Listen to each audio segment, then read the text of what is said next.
Good morning students, मेरा नाम है वैभव। आज हम पढ़ेंगे समुच्चय सेट्स का भाग 19।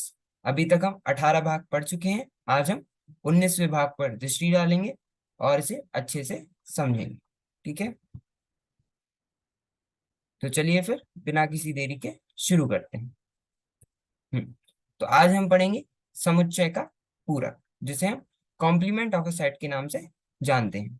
और ये आपकी पुस्तक में 1.11 पर दिया हुआ है, तो वहां से अवश्य पढ़ लीजिएगा। उसके बाद हम परिभाषा नंबर 8 पर चर्चा करेंगे और अंत में उदाहरण नंबर 20 और उदाहरण नंबर 21 पर को देखेंगे और उन्हें अच्छे से समझेंगे। ठीक है, तो चलिए आगे चलते हैं। हम्म, समुच्चय का पूरक, जिसे हम कॉम्प्लीमेंट ऑफ अ सेट भी कहते हैं। मान लीजिए कि सभी अभाज्य संख्याओं का सार्वत्रिक समुच्चय u है ना। हम u को किससे सार्वत्रिक, है ना, u जो होता है वो क्या होता है, यूनिवर्सल सेट और सार्वत्रिक समुच्चय, है ना। हम इन्हें u से निरूपित करते हैं। तो हम यहाँ मान रहे हैं कि कि इस बार जो हमारा सार्वत्रिक समुच्चय है, जो यूनिवर्सल सेट u है, वह क्या है, सभी अभाज्य संख्याओं का समुच्चय, है ना। क्या है, सभी अभाज्य संख्या। अभाज्य संख्या वो जो खुद और एक के अलावा और किसी से विभाजित नहीं होती। तथा हम एक समुच्चय ए मानेंगे, जो कि क्या है, यू का वह उपसमुच्चय है जिसमें वे सभी अभाज्य संख्या है जो 42 की भाजक नहीं। ठीक है, अभी हमने दो समुच्चय देखे। पहला यू जो कि सार्वत्रिक समुच्चय है ना, और वह क्या है, सभी अभाज्य संख्याओं का समुच्चय, है ना। सारी वह संख्याएं जो कि अभाज्य हैं, सारे प्राइम नंबर्स का सेट या फिर सारी अभाज्य संख्याओं का समुच्चय। ठीक है, वह संख्या जो केवल खुद से और एक से विभाजित होती है। और हमारे पास एक समुच्चय ए है। ए क्या है, सार्वत्रिक समुच्चय का उपसमुच्चय है। और ए में क्या है, ए है सारी अभाज्य संख्याएं, है ना। मतलब वह उपसमुच्चय जिसमें सभी अभाज्य संख्या है जो 42 की भाजक नहीं है। सारी अभाज्य संख्या जो 42 की भाजक नहीं। ठीक है, इस प्रकार ए समुच्चय क्या है, सभी एक्स के लिए समुच्चय जहां एक्स क्या है, एक्स सार्वत्रिक समुच्चय में है और एक्स संख्या 42 का भाजक नहीं है। एक्स क्या है, संख्या 42 का भाजक नहीं। ठीक है, तो संख्या 42 का हम पहले भाजक देखते हैं क्या क्या नहीं, है ना। अगर मतलब क्या कौन कौन सी संख्या है जो 42 को विभाजित करती है और अभाज्य है। ठीक है, तो दो है ना। दो जो है वह 42 को विभाजित करती है ना। जो संख्या 3 है वह भी करती है ना। 4 नहीं करती, 5 नहीं करती, लेकिन 6 करती है ना। 6 सत्ते 42, है ना। ऐसे ही 7 छक के 42, तो मतलब 6 और 7 भी है। ठीक है, और इसके अलावा 7 के अलावा और कोई संख्या नहीं, है ना। और कोई संख्या नहीं है जो 42 को विभाजित करती है। तो हम देखते हैं कि जो दो है ना, जो संख्या दो है वह यू में है, मतलब सार्वत्रिक समुच्चय में दो है, लेकिन वह ए में नहीं है ना। जो दो है वह ए समुच्चय में नहीं है, क्योंकि ए समुच्चय में क्या है, वह संख्याएं जो कि सार्वत्रिक समुच्चय यू में हो और संख्या 42 का भाजक नहीं हो। लेकिन जो दो है वह यू में मतलब सार्वत्रिक समुच्चय में है, लेकिन संख्या 42 का भाजक भी है ना। हम 42/2 करेंगे तो 21 हमें उत्तर मिलता है। मतलब 42 जो है वह 2 से विभाजित होता है, क्योंकि दो संख्या 42 का एक भाजक है। ठीक है, ऐसे ही इसी प्रकार जो 3 है वह भी सार्वत्रिक समुच्चय का भाग है, लेकिन जो 3 है वह उप समुच्चय ए का भाग नहीं है, क्योंकि जो 42 है वह 3 से भी विभाजित होता है ना। अगर हम 42/3 करें तो हमें 14 आंसर मिलेगा। इसका मतलब ये है कि जो 42 है वह 3 से विभाजित होता है। ऐसे ही जब हम 7 को देखें, है ना, यहाँ पे जो 6 था, है ना, वो 6 संग सत्ते 42, है ना। मतलब जो 42 था वह 6 से विभाजित हो रहा था, लेकिन वह सार्वत्रिक समुच्चय का भाग नहीं, क्योंकि वह खुद में एक अभाज्य संख्या नहीं है। ठीक है, तो हमारे पास 2 है, 3 है और 7 है। 7 जो है वह सार्वत्रिक समुच्चय का भाग है, किंतु ए समुच्चय का भाग नहीं। क्यों, क्योंकि 7 जो है वह संख्या 42 को विभाजित करता है। अगर हम 42/7 करें तो हमें 7, तो हमें 6 मिलेगा, है ना। 7×6 = 42। तो हम केवल 2, 3 तथा 7 ही यू के ऐसे अवयव हैं जो ए में नहीं। अब इन तीन अभाज्य संख्याओं का समुच्चय अर्थात समुच्चय 2, 3, 7 यू के सापेक्ष ए का पूरक समुच्चय कहलाता है और इसे प्रतीक ए कॉम्प्लीमेंट से निरूपित किया जाता है। ठीक है, देखो अब ये जो तीन संख्या हैं, 2, 3 और 7, यही ऐसे अवयव हैं, है ना, यही सार्वत्रिक समुच्चय के ऐसे अवयव हैं जो ए में नहीं। ए क्या था? ए क्या था? सभी अवयवों का समुच्चय, जहाँ पे अवयव क्या थे? सार्वत्रिक समुच्चय का भाग थे, और संख्या 42 का भाजक नहीं थे, है ना। लेकिन जो 2, 3 और 7 है, वह सार्वत्रिक समुच्चय का भाग है, लेकिन संख्या 42 के भाजक है। ठीक है, तो ये जो 2, 3 और 7 है, इनका जो समुच्चय है वह क्या है? सार्वत्रिक समुच्चय के सापेक्ष जो ए समुच्चय है, उसका पूरक या फिर कॉम्प्लीमेंट समुच्चय कहलाता है। और इसे हम प्रतीक ए कॉम्प्लीमेंट या फिर ए ऐसे डैश बोलते हैं, ए डैश से निरूपित किया जाता है। अतः ए डैश क्या हो जाएगा? 2, 3 और 7, इन तीन अवयवों का समुच्चय हो जाएगा। इस प्रकार हम देखते हैं कि जो ए कॉम्प्लीमेंट है ना, या फिर जो ए पूरक है या फिर ए डैश है ना, वह क्या होगा? सभी एक्स के लिए समुच्चय, जहां पर एक्स क्या है? सार्वत्रिक समुच्चय का भाग है, और एक्स जो है वह ए का भाग, ए समुच्चय का भाग नहीं। इससे निम्नलिखित परिभाषा प्राप्त होती है ना। इतना आपको समझ आ गया? देखो कुछ नहीं करना है। अगर हमारे पास, हमें सार्वत्रिक समुच्चय में से, मान लीजिए हमें ए कॉम्प्लीमेंट निकालना है ना, ए पूरक निकालना है, तो उसके लिए हम क्या करेंगे? सार्वत्रिक समुच्चय में से ए समुच्चय को घटा देंगे, है ना। तो यू माइनस ए जो होगा वह ए डैश होता है ना। क्या करना है? सार्वत्रिक समुच्चय से ए, जैसे कि मान लीजिए हमारे पास एक सार्वत्रिक समुच्चय है जिसमें 1 से लेकर 10 तक की संख्या है, और हमारे पास एक समुच्चय ए है ना, एक समुच्चय ए है जिसमें 1 से लेकर 5 तक की संख्या है। तो अब हमसे अगर ए पूरक या ए कॉम्प्लीमेंट पूछा जाए, तो ए पूरक क्या होगा? एक हम सार्वत्रिक समुच्चय में से एक अवयव हटा देंगे, है ना। 1 से लेके 10 तक थे संख्या, तो अब 1 से लेके 5 तक की संख्या हम हटा देंगे, तो 6, 7, 8, 9 और 10, तो ये 5 अवयव हैं। इन 5 अवयवों का जो समुच्चय होगा वह ए पूरक का समुच्चय कहलाएगा। ठीक है, तो हम जब भी पूरक निकालते हैं तो हम कुछ नहीं करते, हम सार्वत्रिक समुच्चय में से, है ना, सार्वत्रिक समुच्चय में से उस समुच्चय को घटा देते हैं जिसका हम पूरक निकाल रहे हैं। ठीक है, इसमें कोई दिक्कत नहीं ना। चलो, हाँ, तो अब हम परिभाषा नंबर 8 देखते हैं। मान लीजिए कि जो u है वह एक सार्वत्रिक समुच्चय है, और a क्या है? u का एक उपसमुच्चय है। a क्या है? u का सार्वत्रिक समुच्चय का एक उपसमुच्चय है। तो a का पूरक समुच्चय u के उन अवयवों का समुच्चय है जो a के अवयव नहीं है ना।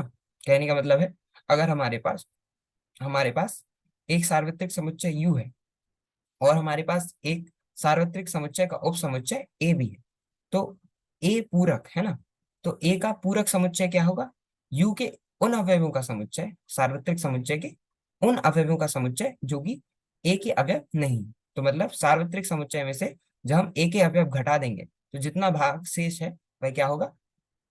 ए का पूरक कहलाएगा, है ना। क्या कहलाएगा?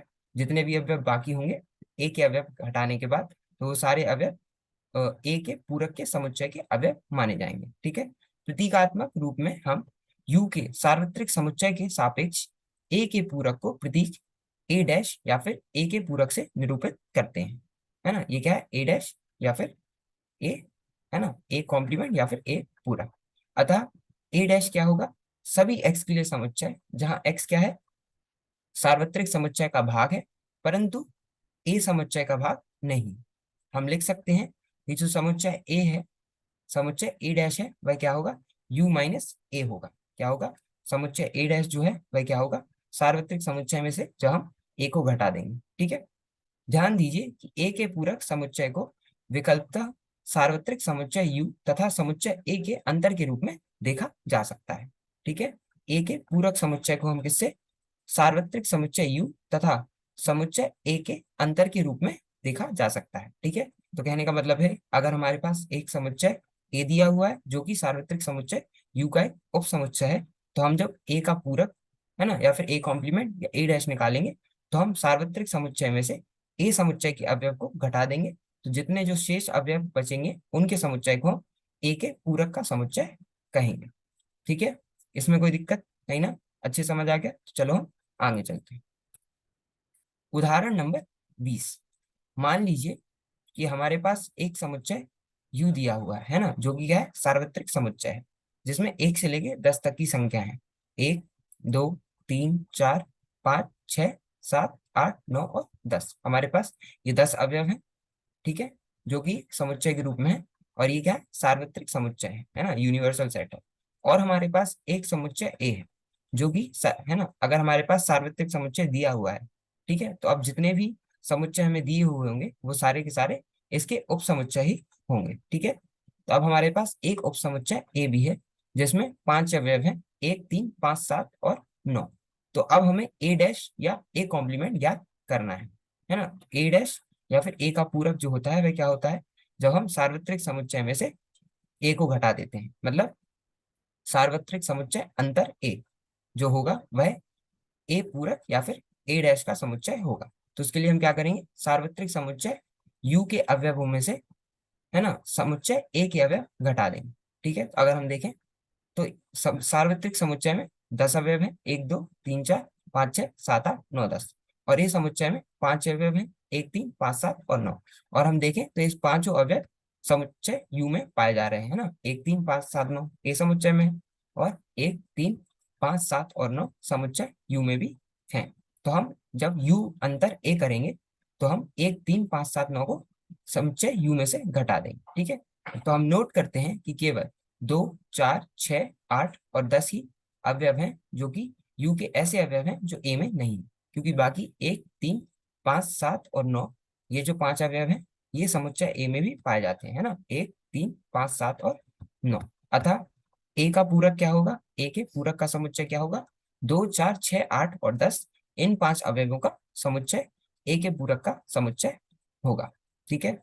इसमें कोई दिक्कत नहीं है, समझ आ गया, ठीक है। तो पूरक क्या होता है, सार्वत्रिक समुच्चय में से हम जब उस समुच्चय के अवयवों को का अंतर निकालेंगे, है ना, सार्वत्रिक समुच्चय अंतर ए, तो हमें ए का पूरक का समुच्चय मिल जाएगा, है ना, सार्वत्रिक समुच्चय अंतर ए या फिर सार्वत्रिक समुच्चय माइनस ए, ठीक है। तो ये होता है किसी भी समुच्चय का पूरक, इसमें कोई दिक्कत नहीं ना। चलो अब हम उदाहरण नंबर 21 देखते हैं। मान लीजिए कि हमारे पास एक सार्वत्रिक समुच्चय यू है, वह क्या दर्शाता है, एक सह शिक्षा विद्यालय के कक्षा 11 के सभी विद्यार्थी सार्वत्रिक समुच्चय हैं। और, है ना, क्या सार्वत्रिक समुच्चय क्या है, सह शिक्षा विद्यालय के कक्षा 11 के सभी विद्यार्थी जो हैं वह सार्वत्रिक समुच्चय या फिर यूनिवर्सल सेट है। और इनका जो मतलब सभी विद्यार्थियों का जो समुच्चय है वह सार्वत्रिक समुच्चय कहलाता है। और हमारे पास एक समुच्चय ए है, जो कि अगर हमारे पास सार्वत्रिक समुच्चय दिया हुआ है तो अवश्य उसका उप समुच्चय ही होगा। तो एक हमारे पास समुच्चय ए है जो क्या है, कक्षा 11 की सभी लड़कियों का समुच्चय है। तो अब हमें ए का पूरक या फिर ए डैश ज्ञात करना है, ठीक है।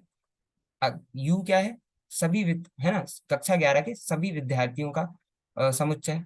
और समुच्चय ए क्या है, कक्षा 11 की सभी लड़कियों का समुच्चय, ठीक है। तो अब हम जब ए का पूरक निकालेंगे तो ए का पूरक क्या होता है, सार्वत्रिक समुच्चय अंतर ए, यही होता है ना। अगर हमें किसी भी समुच्चय का पूरक निकालना है तो हम उसे सार्वत्रिक समुच्चय में से घटा देते हैं, है ना। तो क्या आएगा, सार्वत्रिक समुच्चय अंतर ए, है ना, जब हम ए डैश समुच्चय निकालेंगे, ठीक है। तो चलिए हम हल देखते हैं। क्योंकि ए कक्षा 11 की सभी लड़कियों का समुच्चय है, अतः ए डैश स्पष्टतया कक्षा 11 के, है ना, कक्षा के सभी लड़कों का समुच्चय है ना, क्योंकि कक्षा में लड़के और लड़की होते हैं। तो अगर ए क्या है, ए समुच्चय क्या है, कक्षा 11 की सभी लड़कियों का समुच्चय, तो ए डैश क्या होगा, कक्षा 11 के सभी लड़कों का समुच्चय, है ना। अगर जो यू सार्वत्रिक समुच्चय है वह क्या होगा, कक्षा 11 की सभी विद्यार्थियों का समुच्चय, और ए जो है वह है कक्षा 11 की सभी लड़कियों का समुच्चय। तो स्पष्ट है कि जो ए डैश मतलब जो ए पूरक का समुच्चय होगा वह क्या होगा, कक्षा के सभी लड़कों का समुच्चय होगा, ठीक है। इसमें कोई दिक्कत। तो ये था हमारा उदाहरण नंबर 21। चलो आगे चलते हैं। टिप्पणी, यदि ए सार्वत्रिक समुच्चय का एक उपसमुच्चय है ना, यदि ए सार्वत्रिक समुच्चय यू का एक उपसमुच्चय है तो इसका पूरक ए डैश भी यू का एक उपसमुच्चय होता है, ठीक है। अगर मान लीजिए जैसे हम वैन आरेख देखते हैं, है ना, तो जो आयत है वह हमेशा सार्वत्रिक समुच्चय यू को दर्शाता है, और एक वृत्त जो है वह ए समुच्चय को दर्शाएगा। तो उसी के बगल में जो ए डैश है ना, उसके बगल में मतलब ए को हटा के देखो, ये हो गया हमारा पूरा वृत्त, मतलब ये पूरा हमारा आयत हो गया जो कि सार्वत्रिक समुच्चय यू को दर्शा रहा है, और उसके अंदर एक वृत्त है जो समुच्चय ए को दर्शाएगा। तो समुच्चय ए के अलावा जो बाकी है ना, जो बाकी भाग है वह ए डैश या फिर पूरक है ना, पूरक जो ए डैश है मतलब ए का जो पूरक है समुच्चय है उसे दर्शाता है। तो अगर ए सार्वत्रिक समुच्चय यू का एक उपसमुच्चय है तो ए डैश भी सार्वत्रिक समुच्चय यू का एक उपसमुच्चय होता है। पुनः उपयुक्त उदाहरण 20 में है ना, अभी हमने जो उदाहरण नंबर 20 देखा उसमें हमें ए डैश मतलब ए कॉम्प्लीमेंट जो था, मतलब ए समुच्चय का पूरक, उसमें हमें 5 अवयव 2 4 6 8 और 10, इन 5 अवयवों का समुच्चय प्राप्त हुआ था। ठीक है, अगर हम इस ए डैश का डैश करें मतलब ए समुच्चय के पूरक का पूरक करें, ठीक है, ए कॉम्प्लीमेंट का कॉम्प्लीमेंट करें, है ना, तो ये क्या है ए समुच्चय का पूरक, अगर हम उसका पूरक करें तो हमें ए प्राप्त होगा। कैसे? 2 4 6 8 और 10, ये समुच्चय क्या था? ये था अगर हम सार्वत्रिक समुच्चय में से ए को घटा दें, है ना। अब हम ए डैश का पूरक करेंगे, है ना, ए पूरक का पूरक करेंगे तो क्या होगा, हम सार्वत्रिक समुच्चय में ए समुच्चय के पूरक को घटाएंगे, है ना। तो हम सार्वत्रिक समुच्चय में से 2 4 6 8 और 10 को घटाएंगे तो हमारे पास उत्तर में क्या आएगा, 1 3 5 7 और 9, जो कि क्या है, समुच्चय ए के बराबर है ना। तो इसे हम कैसे लिख सकते हैं, सभी एक्स के लिए समुच्चय जहाँ एक्स क्या है, सार्वत्रिक समुच्चय का भाग है, और एक्स क्या है, ए डैश, है ना, ए डैश समुच्चय का भाग नहीं है, मतलब ए समुच्चय के पूरक का भाग नहीं है। ठीक है, तो अगर हम किसी भी समुच्चय का पूरक का पूरक करते हैं तो हमें वही समुच्चय प्राप्त होता है। ठीक है, पूरक समुच्चय की परिभाषा से स्पष्ट है कि सार्वत्रिक समुच्चय यू के किसी उपसमुच्चय ए डैश के लिए, है ना, किसी समुच्चय ए के पूरक के लिए ए समुच्चय के पूरक का पूरक ए के बराबर होता है। ठीक है, अब हम अगले भाग में कुछ उदाहरण ए सम्मेलन बी, जो ए सम्मेलन बी का जो हम पूरक करते हैं तो वह ए समुच्चय का पूरक और सर्वनिष्ठ बी समुच्चय के पूरक के रूप में होता है। ठीक है, तो ये हम अगले भाग में देखेंगे। ठीक है, बाकी आज के लिए हम इतना ही रखते हैं। आज हमने आज हमने समुच्चय का पूरक, जिसे हम कॉम्प्लीमेंट ऑफ अ सेट के नाम से जानते हैं, उस पर चर्चा की, और उसके बाद परिभाषा नंबर 8 पे हमने चर्चा की और उसे अच्छे से समझा, और अंततः उदाहरण नंबर 20 और उदाहरण नंबर 21 पर भी दृष्टि डाली और इन्हें अच्छे से समझा। ठीक है, बाकी अगले भाग में हम उदाहरण नंबर 22 और पूरकों के कुछ गुणधर्म इन पे चर्चा करेंगे और इन्हें अच्छे से समझेंगे। ठीक है, तो मिलते हैं अगले भाग में। धन्यवाद, थैंक यू।